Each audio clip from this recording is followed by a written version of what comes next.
What's done is done. And by all means, let's talk about it. Here's Comic Book Man with the Week in Review.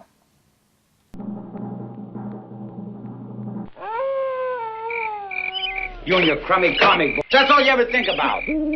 So, you say you missed last week? Don't worry, we got your back. Let's review the week that was, December 15th, 2010. Hey folks, Comic Book Man here. Welcome once again to my video outhouse. It's time for Week in Review, and this is the Week in Review for December the 15th, 2010.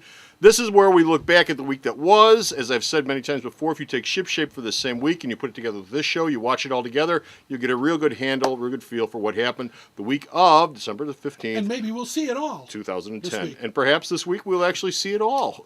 Apologies for last week. Yes, we can't figure out why that didn't work. We know all about last week's freezing up, but you got to hear the audio, so it's like radio. It's like radio. And what more bigger present could there be than staring at Comic Book Man for 5 extra minutes? Well, if staring at me like this.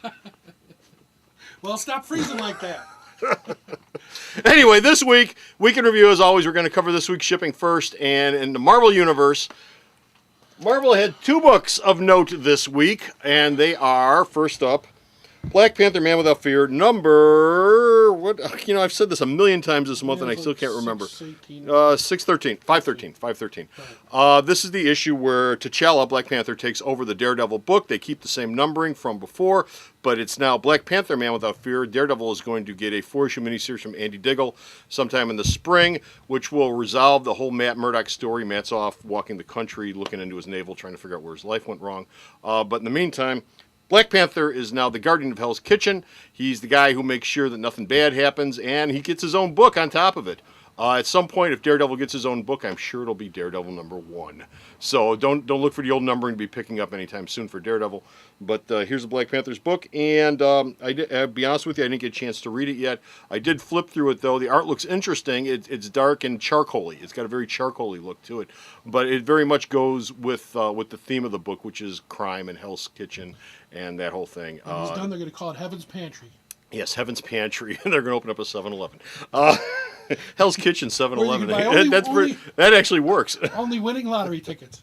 But this came out this week, and of course, this is the book that pivots around the whole Hero of the Month thing here at Alternate Reality. This issue and the last couple issues for Daredevil. So if you haven't picked this up yet, I've only got 1 or 2 left. Be sure to stop in and pick it up while I still got them. Also this week, Marvel shipped out Avengers Academy number 7. Now, why should you care about Avengers Academy number 7? Why is this important? Well, Marvel's next big event, not all these mini events they've been doing, not Chaos War, not Shadowland, not events like that, but big siege level events, which Marvel's gone out of their way not to do this year because they wanted to give everybody a break from the big cross-company, everybody's involved, you know, all butts into the boat event is coming up this coming spring, and it's going to involve, supposedly, the War of the Worlds, Martians, Killraven, and that whole corner of the Marvel Universe, which very little has been done with, and it's going to revolve around the concept of fear. And in the last part of this book, very last part, the very last 2 pages, you've got Hank Pym, okay, talking about how we can't operate anymore based on fear and how we need to go more proactively into the future. And this is all while he's trying to get the Wasp back from being locked up in a computer program. I know she got killed, but apparently he copied her mental engrams into a computer program. He wants to bring her back to life. But they talk about how we can't move forward from a basis of fear anymore, and that's why that makes this book a pivotal book in Marvel shipping for this week. Also this week from DC, DC shipped a bunch of stuff. Nothing specifically of note, but some milestone stuff. Plastic Man Green Lantern number 1. This stunk out the house. Nobody bought this thing. It's not a bad book either. This is actually a fun book. It's a good read. I've always loved Jack Cole's Plastic Man. Jack Cole's Plastic Man, though, has the same problem as C.C. Beck's Captain Marvel in that it just doesn't translate today. Captain Marvel doesn't sell. Plastic Man doesn't sell. I wish to God they did, but they don't. But this was actually a very good read. It was fun.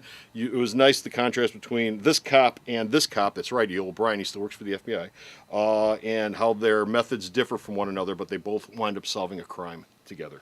Also this week, you had Superman, the fill-in issue. This was Superman Straczynski's leaving the book, so they have to have a fill-in issue in order to cover it. And this book takes place in the Daily Planet, and it's all about Perry White and the troubles he's having with an upstart internet news site, and how it's actually pulling a lot of people away from the planet. Circulation's going down. So what does Perry do? Perry hires the kid at the end. I gave it away. He goes topless. But he hires the kid at the end course he to does. put the planet online. This Mighty Crusaders, I believe, is the last of the Red Circle experiment over at DC. It came, and it's dying with a whimper, not a bang. Red Circle never sold when it was the Impact line. Didn't sell this time around either. If Archie wants to do comics, Archie ought to do comics. This ended this week. It was 2-issue miniseries. It's actually been an inventory series that DC's had for a long time that they ran out. Batman Orphans. And finally, Gen 13, the last issue of Gen 13 from Wildstorm, because Wildstorm is going out of business. A lot of people are saying, oh, you'll never see Gen 13 again. Wrong.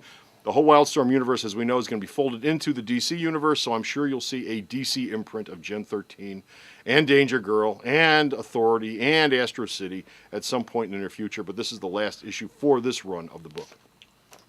In the indie world, actually specifically from Dark Horse shipped a bunch of first issues this week. Mighty Samson, which is from the Gold Key line, shipped out this week. It is the first time that anyone's done anything with Mighty Samson since the 60s, back in the Valiant line in the 90s. When they brought, when they did Harbinger and they did all the Gold Key stuff, they never touched Mighty Samson. They never did anything with him. Long hair's out. This is actually the first Mighty Samson thing since the 60s, so you might want to check it out for that. Conan is getting a mini-series before he gets his ongoing series, his next ongoing series that's coming out. And Road of Kings is it. It's written by Roy Thomas, who's been writing Conan for more years than anybody probably should. How come he only protects naked ladies? Because he's half naked himself. The Occultist, which sort of looks like the Gold Key lines, because it's got this trade dress up here, but isn't. But it may be part of that line, but it isn't from Gold Key, as far as I'm aware. I never came across anything about an Occultist in the Gold Key line, but it looks like they're tying it into it with that trade dress. And of course, another Star Wars Legacy #1 came out this week. Star Wars Legacy War came out this week from Dark Horse. So no way to paint your face. Finally, I want to talk about a couple of indie books that did ship out that aren't Dark Horse. Northern Guard #1 from Moonstone. I mentioned this before in Shipshape. This is a bunch of Canadian heroes which nobody's ever seen before, and I said this could be pretty cool because it's a mythology that nobody's ever done anything with. I read this first issue, and yeah, it could have been pretty cool. We're going to leave it at that. Did they introduce Maple Syrup Man? We're going to leave it at that. No, Johnny Canuck. Let me go back here a second. Johnny Canuck, who, and I always heard that Canuck is a derogatory term for Canadians. Like back when they did Captain Canuck, that was the big thing about Captain Canuck, that it was a derogatory term for Canadians. But, Johnny Canuck apparently is a storied Canadian character. He's been around since the 30s. He's actually sort of like their version of Uncle Sam. So, I don't know. But as far as this goes, yeah. Doc Macabre from Niles and Wrightson over at IDW. I actually like this. I believe this is a one. I believe this is a one shot. I don't think this Probably. is ongoing, but yeah, this is from Niles and Wrightson. If you like creepy, scary stuff, this is for you. John Byrne's back with Next Men this week. Oh, Next Men! And the one thing I heard about this book from someone was, his art doesn't look as crappy as it's been over the last couple of years, Oh, yes, it which does. I guess is a plus. But if you ever want to know what John Byrne looks like, right there without a beard. Or, and I should have had this set up ahead of time, or La, la, la, la, la, la, la, do some la. tap dancing, He's or some what he looks like today. dancing. He's a handsome man. Yes, he wrote himself into the book. Oh my God, he's white. Yeah, we all get old. And finally, I want to mention Mouse Guard. Mouse Guard came back in the next series of Mouse Guard. This is an excellent book. It was as good as I thought it would be. The series continues on, doing wonderful things with the Mouse Guard franchise. And this is good for kids of all ages. If you haven't bought this for your kid, buy it for your kid. And now we're going to go and talk a little bit about this week's news.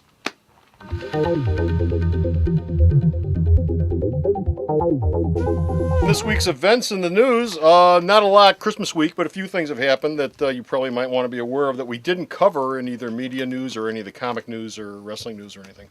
Over at Marvel, Mark Bagley has returned to the book that made him famous, Ultimate The Spider-Man. return of Mark Bagley. Mark Bagley, of course, signed an exclusive contract in 2008 with DC Comics, and he did Trinity over there, which met with lukewarm success, and people weren't exactly thrilled with his artwork on it. I being one of them.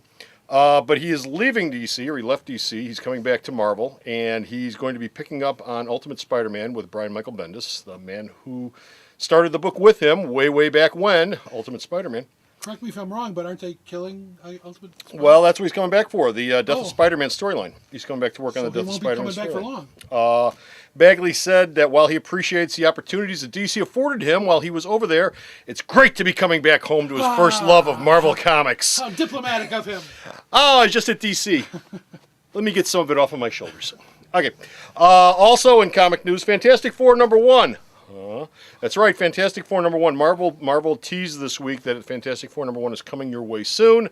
And they had sent out a piece of artwork which doesn't really tell you much. As you can see, it's three paragons, or no, it's not octagons. It's three octagons, I think, together, and 2 are colored in and 1's not, and what the hell does it mean? Who knows? But presumably it's promoting the fallout from the 3 Fantastic Four storyline, which is still wrapping up. We haven't found out who the Fantastic Four member is that's getting axed out of So the they're still group. going to call it Fantastic Four, and only there's going to be 3 of them. I guess, something like that, but they're promoting a Fantastic Four #1. It's due to come out in March of 2011, and Hickman and Steve Epting are still associated with the characters. They're, of course, the ones doing 3 right now. So, Fantastic Four 3 right now. So, there you go. They're going to be working on that.